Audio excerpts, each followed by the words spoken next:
Hey, hi and welcome. Okay. Have a boat surveyed before you buy it. This is what every marine surveyor ever told me. I myself can conduct my own marine surveys. I'm good with carpentry. I'm good with fiberglass. I'm good with steel. I'm good with all that stuff. Am I certified? Absolutely not. But every marine surveyor looks for burnums, leakums, and sinkums. And basically, if you're being honest, and you go around any boat, most boats that are in the water probably shouldn't pass the marine surveys if they were crossing the T's and dotting the I's and doing everything really strictly. A lot of it, okay, well, I'll let it go, but get that fixed, so you get recommendations and stuff like that, and then you can go to your insurance company. But then a lot of times you have to prove to your insurance company that you finished it. So the thing is if you don't know what you're looking at, let's say the boat is 10 grand or 5 grand. It doesn't matter. And a marine survey, let's say, is $20, $40 a foot, whatever it is. I'm sure it went up. Nothing ever gets cheaper. But let's say a 26-foot boat like this, one surveyor is $500. It's $20 a foot. So $520 to do the 26-foot sailboat. $520 is a lot of money. That's a lot of money for a boat you may or may not buy. And if you don't decide to buy it, yes, you've kind of wasted the money. And that's why people don't get the marine survey done before they buy the boat. But if you buy the boat and the marine surveyor surveys it after, and you're all happy with your purchase, and he says, no, you got to redo all the wiring. No, there's deck rot in here. We can't certify this boat because that boat is basically, that mast is going to be ripped. It's a danger. That mast, the deck is rotten. And some people can't tell the difference, right? I can usually find water in a boat. This boat is pretty good. I can usually find water in fiberglass. I'm like a hound dog for stuff like that. But I've had people show me how to do it. My best tool. Oh, I don't have it in my pocket. Oh, yeah, I do. I'll show you my best surveying tool. This is the old method. This is not the new method. Coin.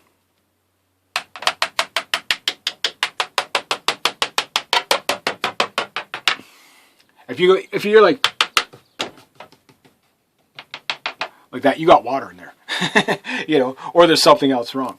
That's just a little tip. The thing is that if you could survey the boat yourself well enough to know that it would pass a survey, maybe there's something you won't see, but at least anything, the major structural stuff you could do. So you can save a little bit of money. But if you have the extra money, and let's say it's a big boat and you're getting into 20 grand, 30 grand, that type of thing, survey it before you buy it. Yes, you're probably going to spend $500 to $1,000 having it surveyed, but the thing is this is probably a boat where you're like, okay, everything looks good. I've had 5 people look at it that are not surveyors or on the clock. Sometimes you get a surveyor that he's in the boatyard all the time. He goes, oh no, I've known that boat for years. It'll pass. It'll cost you, but it'll pass. Other guys are like, and you're going to get like 3 types of surveyors. You get the surveyor who's just in it for the money. Don't worry about him. You'll pass. But just note that when the mast comes down on your family and hits everybody in the head and kills everybody and sinks the boat and knocks everybody overboard, you get what you pay for.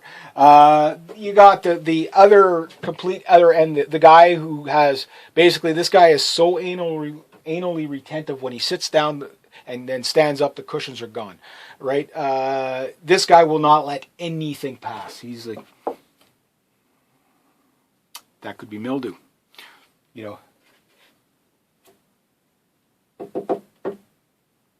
There's nope. Yeah, replace that. Replace this.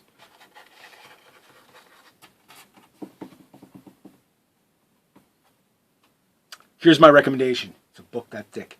And you don't pass a survey until you fix all that. You're going to get that guy. It's usually the guy, oh, that guy's really good. He's really good. He's really good. Talk with your surveyor.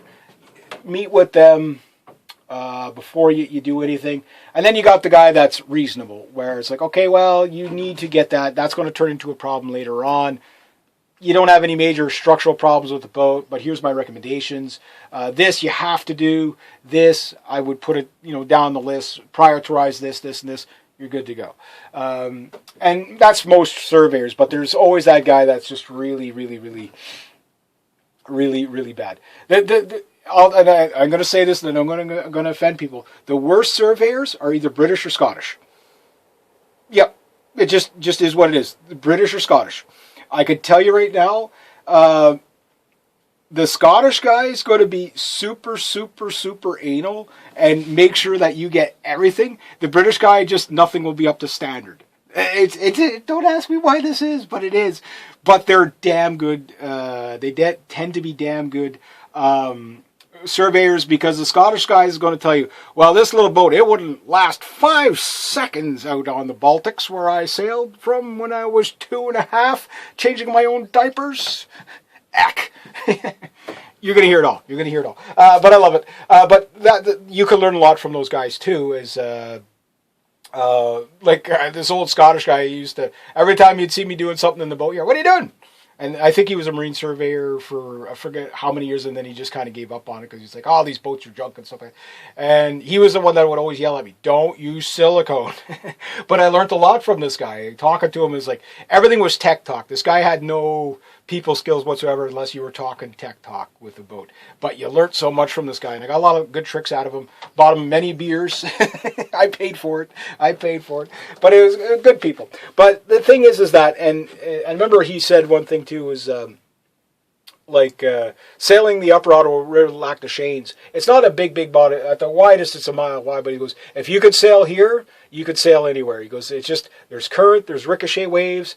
When the winds kick up, he says it's just like the North Atlantic. It's a bizarre way the bay is, and it is, and I agree with him, because I've been in the 6-foot swells, 4-foot chop, 6-foot swells. Like, it's the bizarre, like your boat's just doing this. It's like you're not even sailing; you're just like bobbing. It's the most bizarre thing, and you'll get little things like that. But yeah, he gave a lot of tips, and they always said the same thing. He was a good guy, just teasing or whatever. But they always said the same thing. If you're really serious about a boat, you're saving yourself. It's better to spend $200, $400, $500. A lot of surveys might be even cheaper than that. Some guys are $200. Some guys are by the foot. There's a whole, and some guys, again, you have to keep. There's guys that care about their reputation, and then there's guys that don't. So when you find a competent surveyor, you want somebody who's reasonable. You don't want somebody that's looking for a brand new boat all the time. You want the common man's boatyard guy, because he's going to keep you safe, but he's also going to make sure that he's not expecting every boat to be. He's not expecting 40-year-old boats to be prestige. It's just, he'll give you a lot of recommendations, but he's going to save you a lot of money. If you have to walk away, let's say it's your dream boat and you have to walk away from it because it doesn't pass a survey.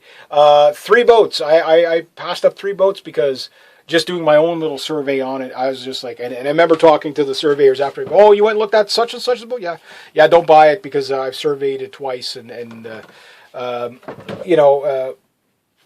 This guy, this one surveyor, he was telling me, like, he goes, whenever, he says there was one boat, like 12 surveyors in the, I didn't think there was that many surveyors in my area. Well, they weren't in my area. They were within 500 miles type of thing. From Toronto to Ottawa, that type of thing. And they kept saying, goes, there's this one boat. Everybody kept calling about it and saying, oh, hey, I'm looking at this. It was a 40-footer of some sort. And it was one of those boats that was off common enough that the surf, is that the one at such and such's place? At that, whatever marina it was down in the Gananoque. And they say, yeah, stay away from it. The deck rebuild on that's going to be $12,000. It was, and I remember seeing pictures of it on the internet too. And it was just like, you could just see the webbing. Like, it wasn't crazing. This was structural damage. The boat had been demasted and they bought another mast. And then when the guy sold it, he never fixed the deck plate or anything like that. And it was like, and then all the water got in there and the deck had soft spots all over the place. And it was just a nightmare. But it's like, it was just one surveyor went and put a sign on it saying, it junked this boat or something like that. He said, yeah, I went to put a sign. I don't know if he actually did, but he said he did.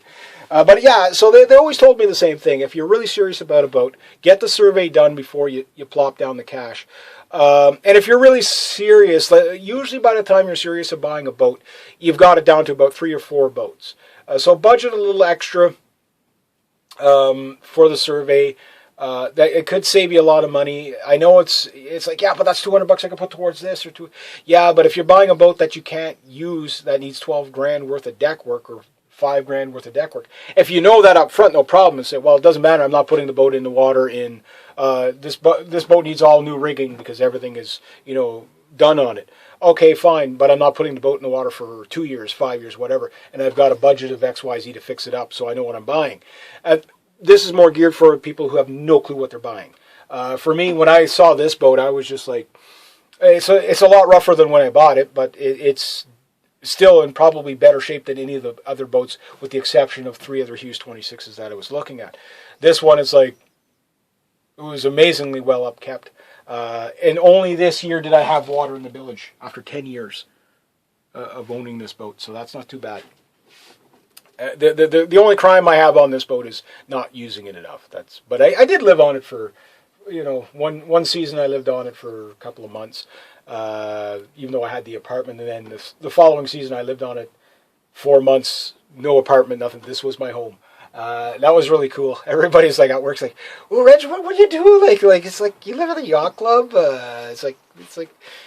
What are they paying you that we're not getting paid? I was like, oh no, they used to call me the poor millionaire at work. It's because, I had like kayaks, I had the sailboat, my camera, all that stuff. And I laughed because they called me the poor millionaire because I had everything a millionaire had, but just a really cheap version of it, right? But good quality, good quality goes a long way. So hopefully this will help you a little bit. I know there's a lot of babbling in here, and I probably insulted a whole bunch of people, but I do it, tongue in cheek. They taught me all the jokes anyway. So, but yeah, that's the number one thing they say. If you're really serious about buying a boat, get it surveyed before you buy it. All right. Anyway, I'll leave it at that. Have a great one, eh?